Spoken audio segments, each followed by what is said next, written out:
ഇന്നത്തെ ക്ലാസ്സിലേക്ക് എല്ലാവർക്കും സ്വാഗതം. ഇന്നത്തെ നമ്മൾ ക്ലാസ് അണ്ടർഗ്രൗണ്ട് കേബിളിനെ പറ്റിയാണ്. മണ്ണിനടിയിലൂടെ നമ്മൾ ട്രഞ്ച് എടുത്ത് അല്ലെങ്കിൽ കുഴിച്ചിട്ട് കൊണ്ടുപോകുന്ന അണ്ടർഗ്രൗണ്ട് കേബിളിനെ പറ്റിയാണ് ഇന്നത്തെ നമ്മുടെ class. Objectives at the end of this lesson you shall be able to define UG cable, underground കേബിളിനെ ഡിഫൈൻ ചെയ്യുക. Explain the construction of UG cable, underground കേബിളിൻ്റെ നിർമ്മാണം എക്സ്പ്ലെയിൻ ചെയ്യുക. List and state the insulating materials used in cable ഉപയോഗിക്കുന്ന insulating മെറ്റീരിയലിൻ്റെ list, അതുപോലെ അതിനെപ്പറ്റി ഒന്ന് വിവരിക്കുക. ഇത്രയും കാര്യങ്ങളാണ് ഇന്നത്തെ നമ്മൾ ക്ലാസ്സിൽ ഉദ്ദേശിക്കുന്നത്. അണ്ടർഗ്രൗണ്ട് കേബിൾ എന്താണ്? അണ്ടർഗ്രൗണ്ട് കേബിൾ എന്നാണ് a cable so prepared that it can withstand പ്രഷറിനെ പ്രതിരോധിക്കുന്ന തരത്തിൽ ഉണ്ടാക്കിയൊരു കേബിളാണ്. അതുപോലെ തന്നെ it can be installed below the ground ലെവലിലും താഴെയാണിത് ഇൻസ്റ്റാൾ ചെയ്യുക. അതുപോലെ normally 2 or more conductor are placed in a UG cable. ഒരു അണ്ടർഗ്രൗണ്ട് കേബിളിൽ 2 അതിലധികമോ കണ്ടക്ടറുകൾ സാധാരണയിൽ പ്ലേസ് ചെയ്തിരിക്കും. ഇവിടെ നോക്കുക, 1, 2, 3, 4 ഇങ്ങനെ 2-ലധികം കണ്ടക്ടറുകൾ ഉണ്ടായിരിക്കും. എന്താ കണ്ടക്ടറിൻ്റെ പ്രത്യേകത? With separate insulation on each conductor. ഓരോ കണ്ടക്ടറിനും സെപ്പറേറ്റ് ആയിട്ട് ഇൻസുലേഷൻ ഉണ്ടായിരിക്കും.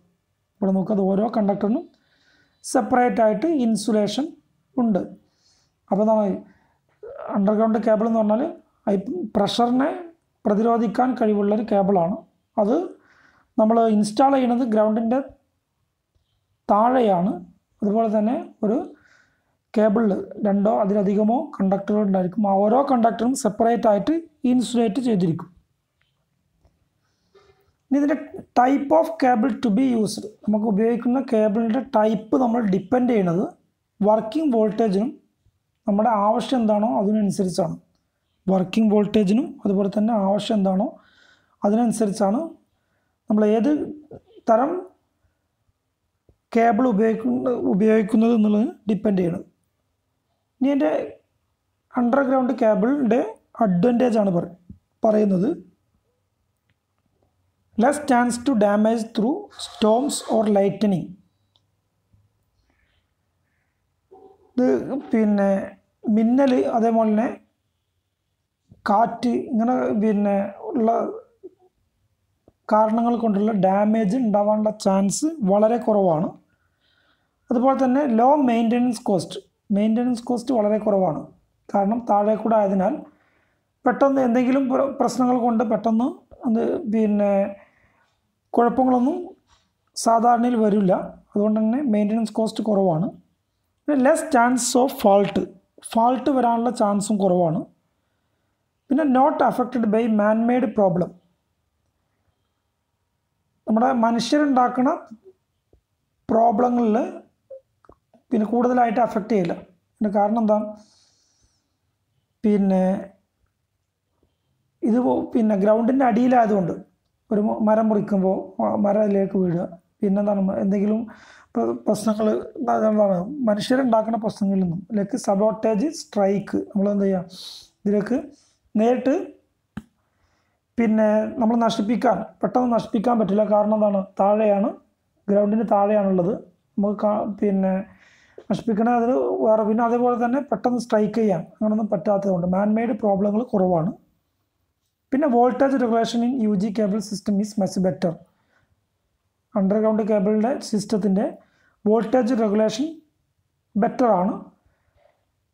അതിൻ്റെ കാരണം ഇൻഡക്റ്റീവ് ലോസ് ഇതിൽ കുറവാണെന്നുള്ളതാണ്. ഇതിനെക്കുറിച്ച് കൂടുതൽ നമ്മൾ പിന്നീട് പഠിക്കും. വോൾട്ടേജ് റെഗുലേഷനെ പറ്റിയും ഇൻഡക്റ്റീവ് ലോസ് എന്താണെന്നുള്ളതിനെ പറ്റിയും കൂടുതൽ പിന്നീട് പഠിക്കും. അപ്പോൾ ബെറ്റർ വോൾട്ടേജ് റെഗുലേഷൻ ആണെന്നുള്ള ഓർത്ത് വെക്കുക. അതുപോലെ തന്നെ ഇൻഡക്റ്റീവ് ലോസ് കുറവായതുകൊണ്ടാണ് വോൾട്ടേജ് റെഗുലേഷൻ ബെറ്റർ ആവുന്നതെന്നുള്ളൂ ഓർത്ത് വെക്കുക. Better general appearance of area compared to OH line. Overhead line, നമ്മുടെ നാട്ടിലൊക്കെ KCBയുടെ ലൈൻ പോകുന്നത് കാണാം. ഓവർഹെഡ് ലൈൻ മുകളിലൂടെയാണ്. അതിനേക്കാൾ ഇത് അടി കൂടെ ആയതുകൊണ്ട് കാണാൻ നല്ല അപ്പിയറൻസ് ആയിരിക്കും. കാരണം അടി കൂടെ പോകുന്നത് തന്നെ നമ്മൾ അറിയില്ല. അപ്പോൾ എന്താണ് ബെറ്റർ അപ്പിയറൻസ് ആണ്.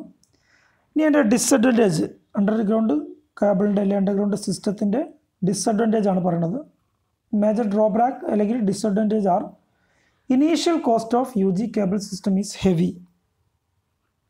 ഇത് പിന്നെ അണ്ടർഗ്രൗണ്ട് കേബിൾ സിസ്റ്റം നമ്മൾ ഇനീഷ്യൽ കോസ്റ്റ് എന്ന് പറഞ്ഞാൽ തുടക്കത്തിലുള്ള കോസ്റ്റ് ഹൈ ആയിരിക്കും. അതിൻ്റെ കാരണം ട്രഞ്ച് എടുക്കണം, പിന്നെന്താണ് ഈ കേബിളിന് തന്നെ ഹൈ കോസ്റ്റാണ്, അതുകൊണ്ട് ഇനീഷ്യൽ കോസ്റ്റ് കൂടുതലായിരിക്കും. പിന്നെ the cost of joints are more, ഇതിൻ്റെ ജോയിൻറ്റ് ചെയ്യണമെങ്കിലുള്ള കോസ്റ്റ് കൂടുതലാണ്. അതുപോലെ introduce insulation problem at high voltage compared with overhead line. OH line എന്ന് പറഞ്ഞാൽ ഓവർഹെഡ് ലൈനിനെ ആയിട്ട് കമ്പയർ ചെയ്യുമ്പോൾ ഹൈ വോൾട്ടേജിൽ എന്താണ് ഇൻസുലേഷൻ പ്രോബ്ലം കൂടുതലാണ്. ഇൻസുലേഷൻ പ്രോബ്ലം ഹൈ വോൾട്ടേജിൽ, കാരണം ഹൈ വോൾട്ടേജ് പിന്നെ അനുസരിച്ചാണ് നമ്മൾ ഇൻസുലേഷൻ്റെ തിക്നെസ് തീരുമാനിക്കുക. ഇൻസുലേഷൻ്റെ തിക്നെസ് നമ്മൾ കണക്കാക്കുക, വോൾട്ടേജിൻ്റെ ലെവൽ എത്രയാണോ അതിനനുസരിച്ചാണ്. അപ്പോൾ എന്താണ് ഹൈ വോൾട്ടേജ് ആകുമ്പോൾ ഇൻസുലേഷൻ പ്രോബ്ലം കൂടും. ഇതാണ് ഇതിൻ്റെ ഡിസഡ്വാൻറ്റേജ്. ഇനി റിക്വയർമെൻറ്റ് ഫോർ കേബിളിൻ്റെ റിക്വയർമെൻറ്റുകൾ എന്തൊക്കെയാണ്? General cable must fulfil the following necessary requirement. താഴെ പറയുന്ന റിക്വയർമെൻറ്റുകളൊക്കെ നിർബന്ധമായും പിന്നെ പാലിച്ചിരിക്കണം. ഒന്ന് കണ്ടക്ടർ, നമ്മൾ അതിൽ ഉപയോഗിക്കുന്ന കണ്ടക്ടർ എങ്ങനെ ആയിരിക്കണം എന്നാണ്. ഹൈ കണ്ടക്ടിവിറ്റി ഉണ്ടായിരിക്കണം, അതുപോലെ തന്നെ ഫ്ലെക്സിബിലിറ്റിയും വേണം. ഈ രണ്ടും കണ്ടക്ടറിന് ഉണ്ടായിരിക്കണം.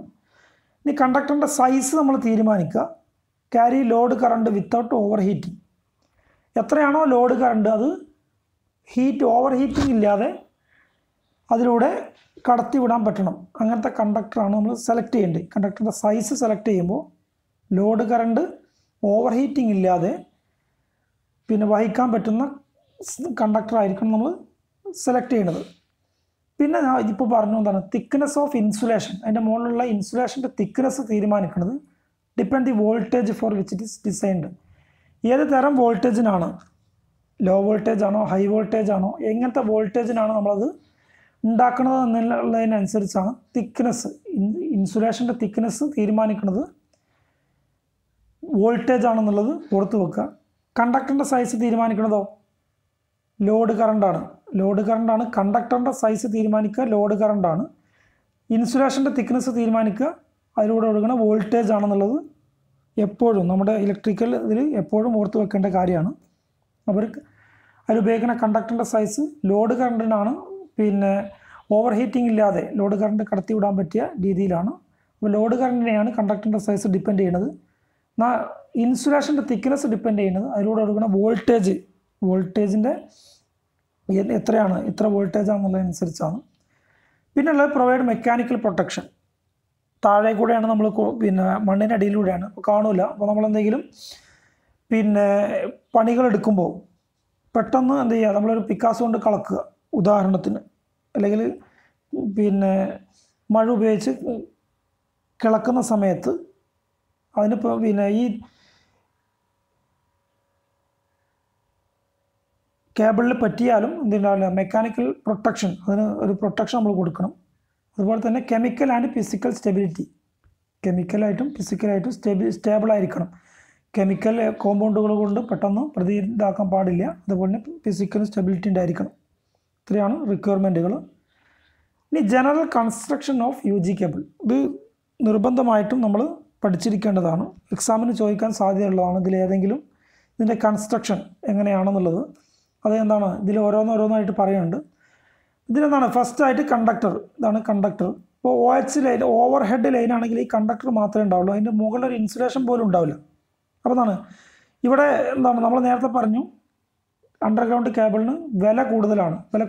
കൂടാനുള്ള കാരണം ഇപ്പോൾ തന്നെ നമുക്ക് മനസ്സിലാവും.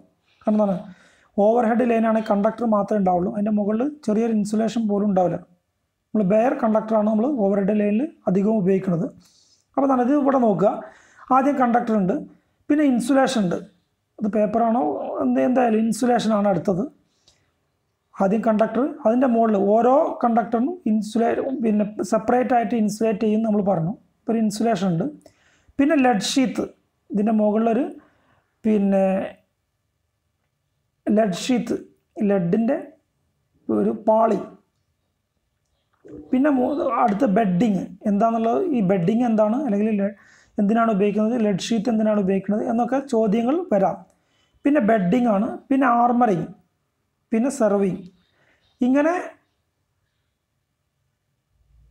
6 ഒന്ന് കണ്ടക്ടർ, പിന്നെ ഇൻസുലേഷന്, ഓരോ കണ്ടക്ടറിനും സെപ്പറേറ്റ് ഇൻസുലേഷൻ ഉണ്ടായിരിക്കും. പിന്നെ അത് മൊത്തമായിട്ട് ലെഡ് ഷീറ്റ് കൊണ്ട് കവർ ചെയ്തിരിക്കും. പിന്നെ ബെഡിങ് ഉണ്ടായിരിക്കും, പിന്നെ ആർമറിങ്, പിന്നെ സെർവിങ്. ഇപ്പോൾ കൺസ്ട്രക്ഷൻ, അണ്ടർഗ്രൗണ്ട് കേബിളിൻ്റെ കൺസ്ട്രക്ഷൻ ഇത്രയാണ്. ഇത് ഓരോന്നും എങ്ങനെ, എന്ത് എന്നുള്ളത് നമ്മൾ നോക്കാം.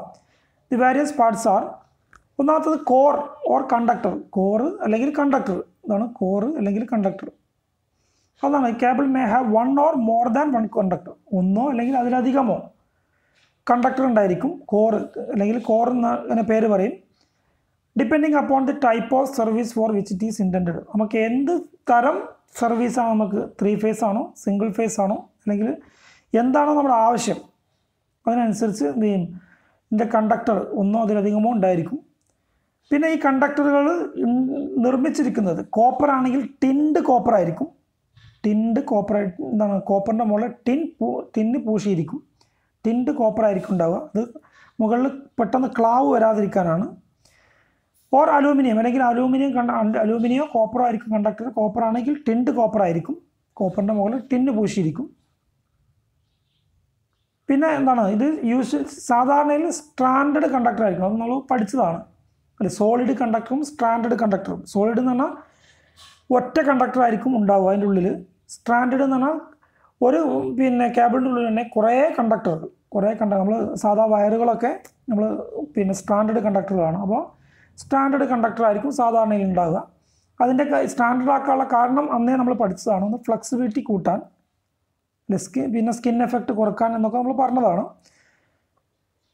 പിന്നെ ഹൈ കണ്ടക്ടിവിറ്റി ഉണ്ടായിരിക്കണം, കണ്ടക്ടറുകൾക്ക് ഹൈ കണ്ടക്ടിവിറ്റി ഉണ്ടായിരിക്കണം, ഫ്ലെക്സിബിലിറ്റി ഉണ്ടായിരിക്കണം എന്നുള്ളത്. അലൂമിനിയോ കോപ്പറോ ആയിരിക്കും സാധാരണയിൽ ഉപയോഗിക്കുക. അപ്പോൾ അത് ഉണ്ടാവാനും വേണ്ടി സ്റ്റാൻഡേർഡ് കണ്ടക്ടറാണ് സാധാരണ ഇതിൽ ഉപയോഗിക്കൽ. അടുത്ത ഇൻസുലേഷൻ. ഒന്ന് കണ്ടക്ടർ, അതിൻ്റെ മുകളിൽ ഓരോന്ന് സെപ്പറേറ്റ് ആയിട്ട് ഇൻസുലേറ്റ് ചെയ്തിരിക്കും. ആ ഇൻസുലേഷൻ എന്താണ്, each core or conductor is provide with a suitable thickness of insulation. നമ്മളെന്താണ് സൂട്ടബിൾ തിക്നെസ് എന്ന് പറഞ്ഞാൽ എന്താണ്, വോൾട്ടേജിനനുസരിച്ചാണ് ഇൻസുലേഷൻ്റെ തിക്നെസ് തീരുമാനിക്കുക നമ്മൾ പറഞ്ഞു. അപ്പോൾ എന്താണ്, എത്രയാണോ വോൾട്ടേജ് അനുസരിച്ചുള്ള തിക്നെസ് ഉള്ള ഇൻസുലേഷൻ നമ്മൾ ഓരോ കണ്ടക്ടറിനും പ്രൊവൈഡ് ചെയ്തിരിക്കും. പിന്നെ ഇതിൻ്റെ തിക്നെസ് നേരത്തെ പറഞ്ഞു എന്താണ്, നമ്മൾ ഇൻസുലേഷൻ്റെ തിക്നെസ് ഡിപ്പെൻഡ് ചെയ്യുന്നത് അതിലൂടെ കൊടുക്കുന്ന വോൾട്ടേജിന് അനുസരിച്ചായിരിക്കും. പിന്നെ കോമൺ ആയിട്ട് ഉപയോഗിക്കുന്ന ഇൻസുലേറ്റിംഗ് മെറ്റീരിയൽസ്, ഇംപ്രഗ്നേറ്റഡ് പേപ്പർ വേറെയുള്ള കെമിക്കൽ മെറ്റീരിയൽ മുക്കിയിട്ട് എടുത്തിട്ട് ഉണക്കി എടുക്കുന്നതാണ് ഇംപ്രഗ്നേറ്റഡ് പേപ്പർ. പിന്നെ അതിൻ്റെ മുകളിൽ വാർണിഷ്ഡ് ക്യാമ്പ്രിക്, അതിൻ്റെ ഈ ഇംപ്രഗ്നേറ്റഡ് പേപ്പറിൻ്റെ മുകളിൽ വാർണിഷ് ചെയ്ത് പേപ്പറാണ്. പിന്നെ റബ്ബർ അല്ലെങ്കിൽ മിനറൽ കോമ്പൗണ്ടുകൾ. Petroleum jelly supplied to the layer of cambric to prevent damage ആവാതിരിക്കാൻ വേണ്ടി ക്യാമ്പ്രിക്കിൻ്റെ മുകളിൽ പെട്രോളിയം ജെല്ലി പൂശിയിരിക്കുന്ന പറഞ്ഞത്. അപ്പോൾ ഇൻസുലേഷനാണ് രണ്ടാമതുള്ളത്. ഇൻസുലേഷൻ്റെ തിക്നെസ് തീരുമാനിക്കുന്നത് വോൾട്ടേജ് ആണെന്നുള്ളത് ഓർക്കുക. ഇൻസുലേഷനെ പറ്റി നമ്മൾ ഈ ക്ലാസ്സിൻ്റെ അവസാനം കൂടുതൽ വിശദീകരിക്കുന്നുണ്ട്. ഇനി അടുത്തത് ഇവിടെ നോക്കുക, മെറ്റാലിക് ഷീത്താണ്. അപ്പോൾ ഒന്നാമത്തത് കണ്ടക്ടർ, പിന്നെ ഇൻസുലേഷൻ, പിന്നെ അതിൻ്റെ മുകളിൽ മെറ്റാലിക് ഷീത്ത്.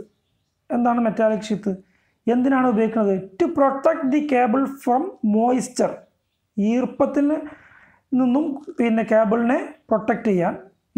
അന്തരീക്ഷത്തിലെ ഈർപ്പം അത് വലിച്ചെടുത്താൽ എന്താണ്, നമ്മൾ ഈ ഇൻസുലേഷൻ പ്രോപ്പർട്ടി കുറയും. അതേപോലെ തന്നെ gases or other damaging liquid, acid, alkali ഇങ്ങനത്തെ ഡാമേജിങ് ലിക്വിഡിൽ നിന്നും ഗ്യാസുകളിൽ നിന്നും പിന്നെ മോയ്സ്ചർ ഈർപ്പത്തിൽ നിന്നും കേബിളിനെ പ്രൊട്ടക്റ്റ് ചെയ്യാനും വേണ്ടിയാണ് നമ്മൾ മെറ്റാലിക് ഷീത്ത് കൊടുക്കുന്നത്. A metallic sheath of lead or aluminium is provide over the insulation. ഇൻസുലേഷൻ്റെ മുകളിൽ ലെഡിൻ്റെയോ അലൂമിനിയത്തിൻ്റെയോ ഒരു ഷീത്ത് എന്ന് പറഞ്ഞാൽ പാളി നമ്മൾ കൊടുക്കും. അതിൻ്റെ എന്തിനാണ് കൊടുക്കുന്നത് എന്നുള്ളതാണ് ഇപ്പോൾ നമ്മൾ പറഞ്ഞത്.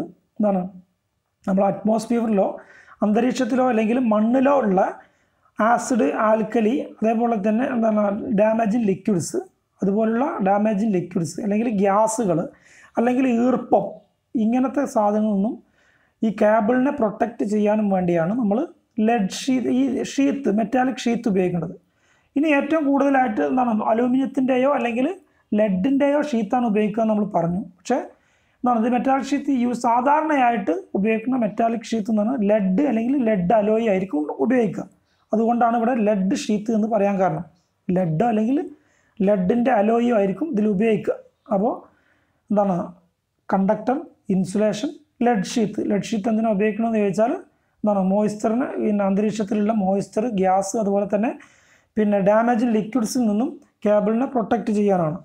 ഇനി നാലാമതായിട്ട് ബെഡിങ്. ഇതിൻ്റെ മുകളിൽ ഒരു ബെഡിങ് എന്തിനാണെന്ന് ചോദിച്ചാൽ ഈ മെറ്റാലിക് ഷീറ്റിൻ്റെ മുകളിൽ നമ്മളൊരു പിന്നെ ബെഡിങ് എന്ന് പറഞ്ഞിട്ടൊരു ലെയർ കൊടുക്കുന്നുണ്ട്. അത് consist of A fibrous material like jute, ചണം ഓർ ഹെസ്സിയൻ ടാപ്പ്. ഹെസ്സിയൻ എന്ന് പറഞ്ഞാൽ ചണം കൊണ്ട് നിർമ്മിച്ച ഒരു പരുക്കൻ തുണി. ഇപ്പോൾ ഈ ചണം കൊണ്ട് നിർമ്മിച്ച പരുക്കൻ തുണി കൊണ്ട് ഒരു പിന്നെ ലെയർ നമ്മളൊരു ഇതിൻ്റെ മുകളിൽ മെറ്റാലിക് ഷീറ്റിൻ്റെ മുകളിലൊരു ലെയർ കൊടുക്കും. അത് എന്തിനാണെന്ന് ചോദിച്ചാൽ അതിൻ്റെ പർപ്പസോ ബെഡിങ്ങിൻ്റെ പർപ്പസ് എന്ന് പറയുന്നത് to protect the metallic sheet against corrosion, തുരുമ്പിൽ നിന്നും മെറ്റാലിക് ഷീറ്റിനെ സംരക്ഷിക്കാൻ. അതുപോലെ തന്നെ അതിൻ്റെ from mechanical injury due to armouring. ഇവിടെ ഇതിൻ്റെ മുകളിൽ ആർമറിങ് എന്ന് പറഞ്ഞ സാധനമുണ്ട്. ആർമറിങ് എന്ന് പറഞ്ഞാൽ എന്താണെന്നുള്ള നമ്മൾ പറയുന്നുണ്ട്. അത് പിന്നെ ഗാൽവനൈസ്ഡ് അയൺ ഉപയോഗിച്ചിട്ടുള്ള ചെറിയ പിന്നെ ഷീറ്റുകളോ അല്ലെങ്കിൽ പിന്നെ ഇതുമാണ്. അപ്പോൾ എന്താണ് ഇതിൻ്റെ ഇതുകൊണ്ടുണ്ടാകുന്ന മെക്കാനിക്കൽ ഇഞ്ചുറി, ലെഡ് ഷീത്തിന് ഈ സാധനം കൊണ്ടുണ്ടാകുന്ന മെക്കാനിക്കൽ ഇഞ്ചുറി തടയാനും അതുപോലെ തന്നെ ഇതിന് കൊറോഷൻ എന്ന് പറഞ്ഞാൽ തുരുമ്പ് വരാതിരിക്കാനും വേണ്ടിയാണ് നമ്മൾ ബെഡിങ് കൊടുക്കുന്നത്. ബെഡിങ്ങിൽ എന്താണ് ജൂട്ട് എന്ന് പറഞ്ഞാൽ ചണം അല്ലെങ്കിൽ ചണം കൊണ്ട് നിർമ്മിച്ച പരുക്കൻ തുണിയോ ആണ് ഇതിൻ്റെ മുകളിൽ കൊടുക്കുക. അതിനെ ബെഡിങ് എന്നാണ് പേര് പറയുക. ബെഡിങ്ങിൻ്റെ ഉപയോഗം അല്ലെങ്കിൽ അതിൻ്റെ പർപ്പസ് എന്താണെന്ന് ചോദിച്ചാൽ മെറ്റാലിക് ഷീറ്റിനെ പ്രൊട്ടക്റ്റ് ചെയ്യുക. എന്തിൽ നിന്നും? Against corrosion and from mechanical injury due to armouring. Corrosion എന്ന് പറഞ്ഞാൽ തുരുമ്പെടുക്കുന്നതിൽ നിന്നും അതുപോലെ തന്നെ എന്താണ് ആർമറിങ് കൊണ്ടുണ്ടാകും ഇതിൻ്റെ മുകളിൽ കൊടുത്ത ആർമറിങ് കൊണ്ടുണ്ടാകുന്ന ഇഞ്ചുറിയിൽ നിന്നും സംരക്ഷിക്കുക എന്നുള്ളതാണ് ബെഡിങ്ങിൻ്റെ പർപ്പസ്. അടുത്തത് ബെഡിങ് കഴിഞ്ഞാൽ ആർമറിങ് ആണ്. എന്താണ് ആർമറിങ്? ബെഡിങ്ങിൻ്റെ മുകളിൽ കൊടുക്കുന്നതാണ്, അത് പ്രൊവൈഡ് ചെയ്യുന്നതാണ് armouring. Which consist of 1 or 2 layer of galvanised steel wire or steel tap. Galvanised steel കൊണ്ടുള്ള വയർ, ഇങ്ങനെയുള്ള വയറുകളോ അല്ലെങ്കിൽ സ്റ്റീലിൻ്റെ ടാപ്പോ, ഇങ്ങനെ ടാപ്പ് ചുറ്റിയതായിരിക്കും. ഇതിപ്പോൾ സ്റ്റീൽ വയറാണ്. ഇങ്ങനെ ഓരോ സ്റ്റീൽ വയർ ഇങ്ങനെ ഇതിൻ്റെ മുകളിൽ അടുക്കി വെച്ചിരിക്കും. അത് അല്ലെങ്കിൽ എന്താണ് സ്റ്റീലിൻ്റെ ടാപ്പ് കൊണ്ട് ചുറ്റിയിരിക്കും. അതാണ് ആർമറിങ്. എന്തിനാണ് ഈ ആർമറിങ് കൊടുക്കുന്നത്? ബെഡിങ്ങിൻ്റെ മുകളിലാണ് ആർമറിങ് ഉണ്ടാകുക. എന്താണ് അതിൻ്റെ purpose? To protect the cable from mechanical injury. നമ്മളിപ്പോൾ ഇത് മണ്ണിൻ്റെ താഴെയാണ് നമ്മൾ പിന്നെ ഇത് പ്രൊവൈഡ് ചെയ്യുന്നത്. അണ്ടർഗ്രൗണ്ടിലാണ്, ഗ്രൗണ്ടിൻ്റെ താഴെയാണ്. അപ്പോൾ നമ്മളിത് താഴെ കുഴിച്ചിട്ടാൽ പിന്നെ അവിടെ ഇതുണ്ടെന്നുള്ള നമുക്ക് മനസ്സിലാവില്ല. അപ്പോൾ നമ്മൾ JCB കൊണ്ട് മാന്തി അങ്ങനെ എന്തെങ്കിലും ചെയ്യുമ്പോൾ എന്തെങ്കിലും പിന്നെ ചെയ്തതിൽ പിന്നെ മെക്കാനിക്കൽ ഇഞ്ചുറി പെട്ടെന്ന് പറ്റാതിരിക്കാനും വേണ്ടി ഇതിൻ്റെ എന്താണ് പിന്നെ ഇവിടെ മുഴുവനായിട്ടും ഇതിൻ്റെ ചുറ്റും എന്താണ് ഈ ആർമറിങ് ഉള്ളത് കൊണ്ട് എന്താണ് ഗാൽവനൈസ്ഡ് സ്റ്റീൽ വയറോ അല്ലെങ്കിൽ സ്റ്റീൽ ടാപ്പ് കൊണ്ടോ ഉള്ള ആർമറിങ് ഉള്ളത് കൊണ്ട് എന്താണ് മെക്കാനിക്കൽ ഇഞ്ചുറി നിന്നും കേബിളിനെ രക്ഷിക്കാനും വേണ്ടിയാണ് ആർമറിങ് ഉപയോഗിക്കുക. പിന്നെ നമ്മൾ അതിൻ്റെ പർപ്പസ്. അപ്പോൾ ഇതിൻ്റെ purpose to protect the cable from mechanical injury while laying. അത് വലിക്കുന്ന സമയത്തോ അല്ലെങ്കിൽ during the course of handling. നമ്മളത് എന്തെങ്കിലും പിന്നെ പണിയെടുക്കുന്ന സമയത്തോ അതിന് മെക്കാനിക്കൽ ഇഞ്ചുറിയിൽ നിന്നും കേബിളിനെ സംരക്ഷിക്കുക എന്നുള്ളതാണ് ആർമറിങ്ങിൻ്റെ ഫങ്ഷൻ. ഇനി ആർമറിങ് ചില കേബിളുകളിൽ നമ്മൾക്ക് ആർമറിങ് ഇല്ലാത്ത കേബിളുകളും അണ്ടർഗ്രൗണ്ട് കേബിളും ഉണ്ട്. ഇനി അടുത്ത് നോക്കുക, ആർമറിങ്ങിൻ്റെ മുകളിൽ സർവിങ് ആണ്. Serving to protect armouring from atmospheric condition. ആർമറിങ്ങിനെ സംരക്ഷിക്കുക എന്നുള്ളതാണ് സർവിങ്ങിൻ്റെ പർപ്പസ്. ആർമറിങ്ങിന് എന്താണ് അന്തരീക്ഷത്തിൽ നിന്നുള്ള എന്തെങ്കിലും പിന്നെ ഇതിൽ നിന്നും എന്തെങ്കിലും ഗ്യാസോ അങ്ങനത്തെ പിന്നെ ഇതിൽ നിന്നൊക്കെ നമ്മൾ എന്ത് ചെയ്യുക സംരക്ഷിക്കുക എന്നുള്ളതാണ് അറ്റ്മോസ്ഫിയറിക് കണ്ടീഷനിൽ നിന്നും ആർമറിങ്ങിനെ സംരക്ഷിക്കുക എന്നുള്ളതാണ് സർവിങ്ങിൻ്റെ പർപ്പസ്. ഇത് ഉണ്ടാക്കിയിരിക്കുന്നത് നേരത്തെ നമ്മൾ പറഞ്ഞ എന്താണ് ഫൈബറസ് മെറ്റീരിയൽ ജൂട്ട് ചണം കൊണ്ട് സിമിലർ ടു ബെഡിങ്ങിൽ ഉണ്ടാക്കിയ അതേ മോഡൽ ജൂട്ട് കൊണ്ടോ അല്ലെങ്കിൽ ഇപ്പോൾ സാധാരണയായിട്ട് PVC-യോ അങ്ങനത്തെ ഒക്കെയാണ് ഉപയോഗിക്കുക ആർമറിങ്ങിൻ്റെ മുകളിൽ. അതിനെയാണ് സർവിങ് എന്ന് പറയുക. അപ്പോൾ ഇത് നിർബന്ധമായിട്ടും ഇത് നമുക്ക് ഓർമ്മ വേണം. ഇത് ചിലപ്പോൾ നമ്മുടെ എഞ്ചിനീയറിംഗ് ഡ്രോയിങ്ങിലും ചിലപ്പോൾ കേബിൾ വരയ്ക്കാനും വേണ്ടി ചോദിച്ചേക്കാം. അപ്പോൾ എന്താണ് ആദ്യം കണ്ടക്ടറിന് പിന്നെ ഇൻസുലേഷൻ ഓരോ കണ്ടക്ടറിനെയും സെപ്പറേറ്റ് ആയിട്ട് ഇൻസുലേറ്റ് ചെയ്തിരിക്കും. അതെന്താണ് അത് ഏതൊക്കെ എന്നുള്ളത് നമ്മൾ ഓരോന്നോരോന്നായിട്ട് പറയുന്നുണ്ട്. റബ്ബറോ അല്ലെങ്കിൽ PVC-യോ അല്ലെങ്കിൽ പിന്നെ ഇംപ്രഗ്നേറ്റഡ് പേപ്പറോ അങ്ങനെ എന്തെങ്കിലും സാധനം കൊണ്ട് ഇൻസുലേറ്റ് ചെയ്തിരിക്കും. പിന്നെ അതിൻ്റെ മുകളിൽ ലെഡ് ഷീത്ത് എന്തിനാണെന്നുള്ള കേബിളിനെ എന്താണ് പിന്നെ ആൽക്കലി പിന്നെ മോയ്സ്ചർ അങ്ങനെ എന്താണ് ഗ്യാസ് അങ്ങനത്തെ ഇതിൽ നിന്നൊക്കെ രക്ഷിക്കാനും വേണ്ടിയാണ് പിന്നെ സംരക്ഷിക്കാനും വേണ്ടിയാണ് ലെഡ് ഷീത്ത് ഉപയോഗിക്കുന്നത്. പിന്നെ അതിൻ്റെ മുകളിൽ ബെഡിങ് ഉണ്ട്. ഇത് എന്താണ് ലെഡ് ഷീത്തിനെ സംരക്ഷിക്കാനും വേണ്ടിയാണ് ബെഡിങ് നമ്മൾ ഉപയോഗിക്കുന്നത്. പിന്നെ അത് എന്താണ് ജൂട്ട് ചണം കൊണ്ടാണ് ഉള്ള പിന്നെ അല്ലെങ്കിൽ ചണം കൊണ്ട് ഉണ്ടാക്കിയ സാധനങ്ങളായിരിക്കും ബെഡിങ് ആയിട്ട് ഉപയോഗിക്കുക. പിന്നെ അതിൻ്റെ മുകളിൽ ആർമറിങ് എന്താണ് മെക്കാനിക്കൽ ഈ കേബിളിനെ മെക്കാനിക്കൽ ഇഞ്ചുറിയിൽ നിന്നും പ്രൊട്ടക്റ്റ് ചെയ്യാനും വേണ്ടിയാണ് ആർമറിങ് ഉപയോഗിക്കുന്നത്. പിന്നെ അതിൻ്റെ മുകളിൽ സർവിങ് എന്താണ് ആർമറിങ്ങിനെ സംരക്ഷിക്കാനും വേണ്ടി ആണ് ഉപയോഗിക്കുന്നത്. സർവറിങ് ഏറ്റവും മുകളിലുള്ളത് സർവിങ് ആയിരിക്കും എന്നുള്ളത് ഓർത്തിരിക്കും. ഏറ്റവും മുകളിൽ ഒരു കേബിളിൻ്റെ ഏറ്റവും മുകളിൽ നമ്മൾ കാണുന്നത് സർവിങ് ആയിരിക്കും. അപ്പോൾ ഒരു കേബിൾ ഇവിടെ നോക്കുക. സാധാരണ ഇതിപ്പോൾ നമ്മളൊരു ചിത്രമാണ് ഇത് ശരിക്കുള്ളത്. അപ്പോൾ എന്താണ് ആദ്യം കണ്ടക്ടർ പിന്നെ ഒരു ഇൻസുലേഷൻ പിന്നെ അതിൻ്റെ മുകളിൽ ലെഡ് ഷീത്ത് ഈ കാണുന്നതാണ് ലെഡ് ഷീത്ത്. പിന്നെ അതിൻ്റെ മുകളിൽ ആർമറിങ് ഇവിടെ ഈ കാണുന്നത് എന്താണ് ബെഡിങ് ഇതാണ് ബെഡിങ്. പിന്നെ അതാണ് ആർമറിങ് ഇത് നോക്കുക ഈ ആർമറിങ് ആണ്. പിന്നെ സർവിങ് അപ്പോൾ ഇത് നിർബന്ധമായിട്ടും ഓർത്ത് വെക്കുക. ഇനി ഇൻസുലേറ്റിംഗ് മെറ്റീരിയൽസ് ഫോർ കേബിളിൽ ഉപയോഗിക്കുന്ന ഇൻസുലേറ്റിംഗ് മെറ്റീരിയൽസിനെ പറ്റിയാണ്. അതിന് എന്താണ് in general the insulating material use in cable should have the following properties. ഒരു ഇൻസുലേറ്റിംഗ് മെറ്റീരിയലിന് കേബിളിൽ ഉപയോഗിക്കുന്ന ഒരു ഇൻസുലേറ്റിംഗ് മെറ്റീരിയൽ ഉണ്ടായിരിക്കേണ്ട പ്രോപ്പർട്ടികളെ പറ്റിയാണ് താഴെ പറയുന്നത്. ഹൈ ഇൻസുലേഷൻ റെസിസ്റ്റൻസ് ഉണ്ടായിരിക്കണം to avoid leakage current avoid ഇല്ലാതിരിക്കാനും വേണ്ടി ഹൈ ഇൻസുലേഷൻ റെസിസ്റ്റൻസ് ഉണ്ടായിരിക്കണം. High dielectric strength to avoid electrical breakdown of the cable. Dielectric strength എന്ന് പറഞ്ഞാൽ എന്ത് സാധനങ്ങൾക്കും ഒരു പ്രതിരോധിച്ച് നിൽക്കാൻ പറ്റുന്ന ഒരു പിന്നെ ഒരു ഡയലക്ട്രിക് സ്ട്രെങ്ത് ഇൻസുലേഷൻ മെറ്റീരിയലിൻ്റെ ഡയലക്ട്രിക് സ്ട്രെങ്ത് എന്ന് പറഞ്ഞാൽ നമ്മളിപ്പോൾ ഒരു വോൾട്ടേജ് കൊടുക്കുകയാണെങ്കിൽ ഒരു 230 വോൾട്ടേജ് കൊടുക്കുകയാണെങ്കിൽ അതിനുള്ള ഒരു ഇൻസുലേഷൻ ആണെങ്കിൽ എന്താണ് നമ്മൾ 230 വോൾട്ടേജ് കൊടുത്താൽ അതിന് പ്രത്യേകിച്ച് പ്രശ്നങ്ങളൊന്നും ഉണ്ടാവില്ല. പിന്നെ എന്താണ് അതിൽ കൂടിയ വോൾട്ടേജ് പിന്നെ കൂടിയ വോൾട്ടേജ് നമ്മൾ കൊടുക്കുമ്പോൾ എന്താണ് അത് ഒരു പിന്നെ വോൾട്ടേജ് എത്തുമ്പോൾ എന്ത് ചെയ്യും അത് ബ്രേക്ക് ഡൗൺ ആവും. എന്നിട്ട് അതിലൂടെ കറണ്ട് കടത്തിവിടും. അങ്ങനെ മാക്സിമം കൊടുക്കാൻ പറ്റുന്ന വോൾട്ടേജ് ആണ് ഈ ഡയലക്ട്രിക് സ്ട്രെങ്ത് എന്ന് പറഞ്ഞാൽ. ഒരു ഇൻസുലേറ്റഡ് മെറ്റീരിയലിലൂടെ നമുക്ക് ഏറ്റവും മാക്സിമം കൊടുക്കാൻ പറ്റുന്ന വോൾട്ടേജിനാണ് ഡയലക്ട്രിക് സ്ട്രെങ്ത്. അത് നമ്മൾ പിന്നീട് പഠിക്കുന്നുണ്ട്. അപ്പോൾ ഹൈ ഡയലക്ട്രിക് സ്ട്രെങ്ത് ഉണ്ടായിരിക്കണം. ഇലക്ട്രിക് ബ്രേക്ക് ഡൗൺ ഇല്ലാതിരിക്കാനും വേണ്ടി അവോയ്ഡ് ചെയ്യാനും വേണ്ടി ഹൈ ഡയലക്ട്രിക് സ്ട്രെങ്ത് ഉണ്ടായിരിക്കണം. പിന്നെ high mechanical strength mechanical injury തടയാനും വേണ്ടി ഹൈ മെക്കാനിക്കൽ സ്ട്രെങ്ത് ഉണ്ടായിരിക്കണം.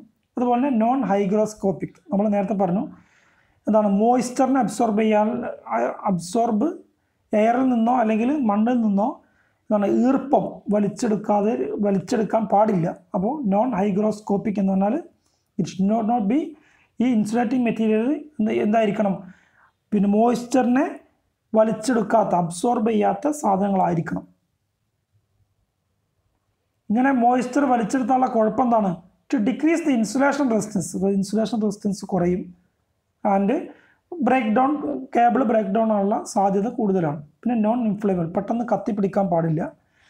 അതേപോലെ തന്നെ unaffected by acid and alkali ആസിഡിനും ആൽക്കലിയൊന്നും എന്ത് ചെയ്യുക പെട്ടെന്ന് എഫക്റ്റ് ചെയ്യാൻ പാടില്ല. എന്തിനാണ് to avoid any chemical reaction അല്ലെങ്കിൽ കെമിക്കൽ റിയാക്ഷൻ ഇല്ലാതിരിക്കാനും വേണ്ടി. അപ്പോൾ ഇത്രയും കാര്യങ്ങൾ ഒരു പിന്നെ ഇൻസുലേറ്റിംഗ് മെറ്റീരിയൽ പ്രോപ്പർട്ടി ഉണ്ടായിരിക്കണം. ഇനി എന്തൊക്കെ ഇൻസുലേറ്റിംഗ് മെറ്റീരിയലാണ് നമ്മൾ കേബിളിൽ ഉപയോഗിക്കണമെന്ന് നോക്കാം. ഈ principal insulating materials used in cables are ഏതൊക്കെയാണ് നോക്കാം. ഒന്ന് റബ്ബർ, നമുക്കറിയുന്നതാണ് rubber. It has relative permittivity having between 2 and 3. ഇതിൻ്റെ റിലേറ്റീവ് പെർമിറ്റിവിറ്റി അതെന്താണെന്നുള്ളതൊക്കെ നമ്മൾ വഴിയെ പഠിക്കും. റിലേറ്റീവ് പെർമിറ്റിവിറ്റി 2 അല്ലെങ്കിൽ 3. പിന്നെ എന്താണ് ഡയലക്ട്രിക് സ്ട്രെങ്ത്. ഞാൻ നേരത്തെ പറഞ്ഞു ഡയലക്ട്രിക് സ്ട്രെങ്ത് എന്നാൽ മാക്സിമം കൊടുക്കാൻ പറ്റുന്ന വോൾട്ടേജ് ഈസ് എബൌട്ട് എന്താണ് അത് പിന്നെ മാക്സിമം പ്രതിരോധിച്ച് നിൽക്കാൻ. അത് കഴിഞ്ഞാൽ എന്ത് ചെയ്യും, അത് ബ്രേക്ക് ഡൗൺ ആവും. ഈ ഡയലക്ട്രിക് സ്ട്രെങ്ത് അതെന്താണ് 30 kV/mm ആണ് റബ്ബറിൻ്റെ 30 kV/mm ആണ് ഇതിൻ്റെ ഡയലക്ട്രിക് സ്ട്രെങ്ത്. അതുപോലെ തന്നെ റെസിസ്റ്റിവിറ്റി, ഇൻസുലേഷൻ റെസിസ്റ്റിവിറ്റി എന്ന് പറഞ്ഞാൽ നമ്മൾ പഠിച്ചിരുന്നു. ഇൻസുലേഷൻ റെസിസ്റ്റൻസ് അല്ലെങ്കിൽ റെസിസ്റ്റിവിറ്റി അത് എന്താണ് 10⁻17 Ohm cm റബ്ബറിൻ്റെ. ഈ 3 കാര്യങ്ങൾ ഓർക്കുക. റിലേറ്റീവ് പെർമിറ്റിവിറ്റി 2 അല്ലെങ്കിൽ 3. പിന്നെ ഡയലക്ട്രിക് സ്ട്രെങ്ത് 30 kV/mm ആണ്. Resistivity 10⁻17 Ohm cm. ഈ വൾക്കണൈസ്ഡ് ഇന്ത്യൻ റബ്ബർ എന്താണ്? ഇപ്പോൾ ഈ റബ്ബറിനേക്കാൾ വൾക്കണൈസ്ഡ് VIR കേബിൾ എന്നാണ് പറയുക. VIR vulcanised Indian rubber cable. ചിലപ്പോൾ ഇതിൻ്റെ VIR സ്റ്റാൻഡ്സ് ഫോർ എന്ന് പറഞ്ഞിട്ട് ചോദിച്ചേക്കാം. എന്താണ് ഫുൾ ഫോം? VIR എന്ന് പറഞ്ഞാൽ വൾക്കണൈസ്ഡ് ഇന്ത്യൻ റബ്ബർ. ഈ സാധാരണ റബ്ബർ നമ്മൾ റബ്ബർ മരം നമ്മൾ കണ്ടിട്ടുണ്ട്. സാധാരണ റബ്ബർ എന്താണോ അത് അങ്ങനെ തന്നെ പിന്നെ വളരെ സോഫ്റ്റ് ആയിരിക്കും സാധനം. അത് ഹാർഡാക്കാനും വേണ്ടി നമ്മളതിൽ പ്യുവർ റബ്ബറിൽ കുറച്ച് സൾഫർ ആഡ് ചെയ്യും. അതിന് വൾക്കനൈസേഷൻ എന്നാണ് പേര് പറയുക. ഇത് നോക്കുക. It is prepared by mixing pure rubber എന്താണ് സോഫ്റ്റ് ആയിരിക്കും. അതിനെ ഹാർഡാക്കാനും വേണ്ടി മിനറൽ മാറ്റർ ഈ ഇതിൽ മിനറൽ മാറ്ററും കൂടി ആഡ് ചെയ്യുന്നുണ്ട്. സിങ്ക് ഓക്സൈഡ്, റെഡ് ലെഡ് തുടങ്ങിയ സാധനങ്ങളോടൊപ്പം അതാണ് sulphur 3 to 5% of sulphur add ചെയ്യുക. അപ്പോൾ പ്യുവർ റബ്ബറിൽ എന്ത് ചെയ്യുക 3 മുതൽ 5% സൾഫർ ആഡ് ചെയ്യുന്ന പ്രോസസ്സിനെ പറയുന്ന പേരാണ് വൾക്കനൈസേഷൻ. അതെന്തിനാണ്? ഹാർഡാക്കാനും വേണ്ടി, സോഫ്റ്റ് ഉള്ളതിനെ ഹാർഡാക്കാനും വേണ്ടിയാണ് നമ്മളത് ചെയ്യുന്നത്. അപ്പോൾ ഈ ഇങ്ങനെ വൾക്കനൈസ് ചെയ്ത റബ്ബറിനെ പറയുന്ന പേരാണ് vulcanised Indian rubber. Product obtained is known as vulcanised Indian rubber. അപ്പോൾ ഓർക്കുക, വൾക്കനൈസ്ഡ് ഇന്ത്യൻ റബ്ബർ എന്ന് പറഞ്ഞാൽ എന്താണ്? റബ്ബറിലേക്ക് 3 മുതൽ 5% സൾഫർ ആഡ് ചെയ്യുന്നതിന് പറയുന്ന പേരാണ് വൾക്കനൈസേഷൻ. അങ്ങനെ വൾക്കനൈസേഷൻ ചെയ്ത റബ്ബറിനെ പറയുന്ന പേരാണ് വൾക്കനൈസ്ഡ് ഇന്ത്യൻ റബ്ബർ. ഇതിൻ്റെ കൂടെ എന്താണ് ഈ മിനറൽസ് ചേർക്കും. സിങ്ക് ഓക്സൈഡ്, റെഡ് ലെഡ് തുടങ്ങിയ മിനറൽസും കൂടി ചേർക്കും. അപ്പോൾ വൾക്കനൈസേഷൻ എന്ന് പറഞ്ഞാൽ പ്യുവർ റബ്ബറിലേക്ക് എന്താണ് 3 മുതൽ 5% വരെ സൾഫർ ആഡ് ചെയ്യുന്ന പ്രോസസ്സിനെയാണ് വൾക്കനൈസേഷൻ. ആ വൾക്കനൈസേഷൻ ചെയ്ത റബ്ബറിനെ നമ്മൾ വൾക്കനൈസ്ഡ് ഇന്ത്യൻ റബ്ബർ എന്ന് പറയും. രണ്ടാമതായിട്ട് ഉപയോഗിക്കുന്നത് വൾക്കനൈസ്ഡ് ഇന്ത്യൻ റബ്ബറാണ്, VIR കേബിൾ. പിന്നെ മൂന്നാമതായിട്ട് impregnated paper. It consist of chemically pulped paper made from wood. നമ്മൾ മരത്തിൽ നിന്നും കെമിക്കലി പൾപ്പ് ചെയ്തുണ്ടാക്കിയ പേപ്പറാണ്. പിന്നെ വുഡ് ചിപ്പിങ്ങിൽ നിന്നും ഉണ്ടാക്കി എന്നിട്ട് എന്ത് ചെയ്യും? And impregnate with some compound. അതിൻ്റെ മുകളിൽ എന്ത് ചെയ്യും? ഇത് മുക്കിയിട്ട് എന്ത് ചെയ്യും? നമ്മൾ പിന്നെ പാരാഫൈൻ ഓർ നാഫ്തനിക് മെറ്റീരിയൽ, അങ്ങനത്തെ എന്താണ് പാരാഫൈൻ മെറ്റീരിയലൊക്കെ മുക്കിയിട്ട് എന്ത് ചെയ്യും? ഇംപ്രഗ്നേറ്റ് ചെയ്ത് പേപ്പർ, നമ്മൾ വുഡിൽ നിന്നും ഉണ്ടാക്കുന്ന പേപ്പറാണ്. അങ്ങനെ ഒരു പിന്നെ ഇൻസുലേറ്റിംഗ് മെറ്റീരിയൽ ഇംപ്രഗ്നേറ്റഡ് പേപ്പർ. അത് ഓർക്കുക എന്നാണത്. ഇംപ്രഗ്നേറ്റഡ് എന്ന് പറഞ്ഞാൽ അതിൽ മുക്കുക, കുതിർക്കുക എന്നൊക്കെ ഉള്ളതാണ്. മുക്കിയിട്ട് നമ്മൾ എന്ത് ചെയ്യും? അപ്പോൾ പാരാഫൈൻ ഓർ നാഫ്തനിക് മെറ്റീരിയൽ എന്ന് പറയുന്ന ഇംപ്രഗ്നേറ്റ് ചെയ്ത പേപ്പറാണ്. ഇനി വാർണിഷ്ഡ് കാംബ്രിക്. ഇതൊക്കെ വാർണിഷ്ഡ് കാംബ്രിക്. ഇവിടെ വാർണിഷ്ഡ് കാംബ്രിക് ഇങ്ങനെ എന്താണ്? ഇത് ടാപ്പാണ്. ടാപ്പ് ഇങ്ങനെ ചുറ്റിയിട്ട് നമുക്ക് ഇവിടെ നോക്കുക, ടാപ്പ് ചുറ്റുക. ഇത് എന്താ സാധനം എന്ന് ചോദിച്ചാൽ ഇറ്റ് ഈസ് എ കോട്ടൺ ക്ലോത്താണ്. ഇംപ്രഗ്നേറ്റ് അത് മുക്കും എന്ത് ചെയ്യും? അതിൻ്റെ കോട്ടൺ വിത്ത് വാർണിഷിൽ മുക്കിയ കോട്ടൺ ക്ലോത്തിനെയാണ് നമ്മൾ വാർണിഷ്ഡ് കാംബ്രിക്. അല്ലെങ്കിൽ അതിന് വേറൊരു പേരും കൂടി ഉണ്ടെന്നാണ്. This type of insulation all known are empire tape എന്നും പറയും. എംപയർ ടാപ്പ് അല്ലെങ്കിൽ വാർണിഷ്ഡ് കാംബ്രിക്. ഒന്നാണ് സാധനം കോട്ടൺ ക്ലോത്താണ്. അതിനെ എന്തിൽ മുക്കും? വാർണിഷിൽ മുക്കിയ കോട്ടൺ ക്ലോത്തിനെയാണ് വാർണിഷ്ഡ് കാംബ്രിക് അല്ലെങ്കിൽ എംപയർ ടാപ്പ്. ഇതൊരു ഇൻസുലേറ്ററായിട്ട് നമ്മൾ ഉപയോഗിക്കും. പിന്നെ പോളിവിനൈൽ ക്ലോറൈഡ് നമുക്ക് എപ്പോഴും പരിചയമുള്ളതാണ്. PVC അല്ലെ? ഇതുവരെയുള്ള പേപ്പർ അല്ലെങ്കിൽ പിന്നെ ക്ലോത്ത് എന്നൊക്കെയാണ് പറഞ്ഞത്. അതൊന്നും നമ്മൾ പ്രകൃതിയിൽ നിന്ന് എടുക്കുന്നതാണ്. എന്നാൽ പോളിവിനൈൽ എന്താണ്? കൃത്രിമമായിട്ട് ഉണ്ടാക്കുന്നത്. Insulating material is A synthetic compound. കൃത്രിമമായി ഉണ്ടാക്കുന്ന കോമ്പൗണ്ട് ഉപയോഗിച്ചിട്ടാണ് ഈ PVC എന്ന് പറഞ്ഞാൽ എന്താണ്? കൃത്രിമ സിന്തറ്റിക് കോമ്പൗണ്ടാണ്, കൃത്രിമമായി ഉണ്ടാക്കുന്ന കോമ്പൗണ്ടാണ്. അതെന്താണ്? ഇത് എങ്ങനെ ഉണ്ടാക്കണമെന്ന് നോക്കാം. It is obtained from the polymerisation വഴിയാണ് ഉണ്ടാക്കുന്നത് of acetylene and is in the form of white powder. ഇത് വൈറ്റ് പൗഡറായിട്ടാണ് നമുക്ക് കിട്ടുക. എന്താണ്? അസറ്റലൈനെ പോളിമറൈസേഷൻ ചെയ്തിട്ടാണ് ഇത് ഉണ്ടാക്കുന്നത്. അപ്പോൾ അസറ്റലൈനെ പോളിമറൈസേഷൻ ചെയ്തിട്ടാണ് പോളിവിനൈൽ ക്ലോറൈഡ് ഉണ്ടാക്കുന്നത്. ആ പോളിവിനൈൽ ക്ലോറൈഡ് എന്ന് പറഞ്ഞ സാധനം എന്താണ്? വൈറ്റ് പൗഡർ ആയിരിക്കും. ഇത് പിന്നെന്താണ്? ഈ കേബിളിൻ്റെ ഇൻസുലേഷനൊക്കെ ആയിട്ട് ഈ PVC നമ്മൾ മാറ്റുന്നത് എങ്ങനെയെന്ന് ചോദിച്ചാൽ, it is compounded with certain materials known as plasticiser which are liquid with high boiling point. High boiling പോയിൻ്റുള്ള ലിക്വിഡ് എന്താണ്? ഹൈ ബോയിലിംഗ് പോയിൻ്റുള്ള ലിക്വിഡ് പ്ലാസ്റ്റിസൈസർ എന്ന് പറഞ്ഞ സാധനമായിട്ട് കൂട്ടിക്കലർത്തിയിട്ടാണ് നമ്മൾ കേബിളിനും വേണ്ടിയിട്ട് PVC ഉണ്ടാക്കുന്നത്. പോളിവിനൈൽ ക്ലോറൈഡ് എന്ന് പറഞ്ഞ സാധനം ഉണ്ടാക്കുന്നത് അസറ്റലൈനെ പോളിമറൈസ് ചെയ്യും. അതൊരു പൗഡറാണ്, വൈറ്റ് പൗഡറാണ് കിട്ടുക. ആ വൈറ്റ് പൗഡറിന് എന്ത് ചെയ്യും നമ്മൾ? പിന്നെ പ്ലാസ്റ്റിസൈസർ, അതെന്താണ്? Liquid with high boiling point ആണ്. അതുമായിട്ട് കൂട്ടിയിട്ട് കോമ്പൗണ്ടായി ചെയ്തിട്ടാണ് നമ്മൾ പോളിവിനൈൽ ക്ലോറൈഡ് PVC.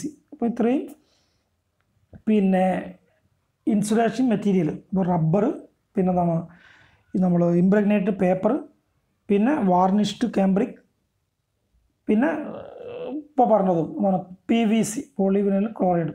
അപ്പോൾ ഇത്രയും കാര്യങ്ങൾ നമ്മളിപ്പോൾ പഠിച്ചത്. അണ്ടർഗ്രൗണ്ട് കേബിൾ എന്താണെന്നുള്ളത് പഠിച്ചു, പിന്നെന്താണ് അതിൻ്റെ കൺസ്ട്രക്ഷൻ പഠിച്ചു, പിന്നെന്താണ് ഇൻസുലേറ്റിംഗ് മെറ്റീരിയൽ ഉപയോഗിക്കുന്ന കേബിളിന് വേണ്ടി ഉപയോഗിക്കുന്ന ഇൻസുലേറ്റിംഗ് മെറ്റീരിയലും അതിൻ്റെ ലിസ്റ്റും അതിൻ്റെ എന്തൊക്കെയാണ് പ്രോപ്പർട്ടീസ് എന്നുള്ളതും നമ്മൾ പഠിച്ചു. ഇനി അടുത്ത class cables for 3 phase service. 3 phase സർവീസിന് വേണ്ടി നമ്മൾ ഉപയോഗിക്കുന്ന അണ്ടർഗ്രൗണ്ട് കേബിളിനെ പറ്റിയാണ് അടുത്ത ക്ലാസ് നമ്മൾ പഠിക്കാനുള്ളത്. അപ്പോൾ ഇന്നത്തെ ക്ലാസ് ഇതിൽ നിന്നും കുറേ ക്വസ്റ്റ്യൻസ് എന്താണ് നമ്മൾ പിന്നെ ഇപ്പോൾ ഈ എക്സാമിന് വരാൻ സാധ്യതയുള്ളതാണ്. അപ്പോൾ എന്താണ് ബെഡിങ് എന്തിനാണ് ഉപയോഗിക്കുന്നത്, അല്ലെങ്കിൽ ആർമറിങ് എങ്ങനെയാണ്, എന്തുകൊണ്ടാണ് ഉണ്ടാക്കിയിരിക്കുന്നത്, എന്തിനാണ് ആർമറിങ്, സർവിങ് എന്ന് പറഞ്ഞാൽ എന്താണ് ഏറ്റവും മുകളിലുള്ള ഭാഗമാണ്, അപ്പോൾ അത് എവിടെയാണുള്ളത് എന്നുള്ള രീതിയിൽ ക്വസ്റ്റ്യൻ ചോദിക്കാനുള്ള സാധ്യതയുണ്ട്. എല്ലാവരും കണ്ട് പിന്നെ ക്ലാസ് കേട്ട് മനസ്സിലാക്കി പഠിക്കുക. Thank you.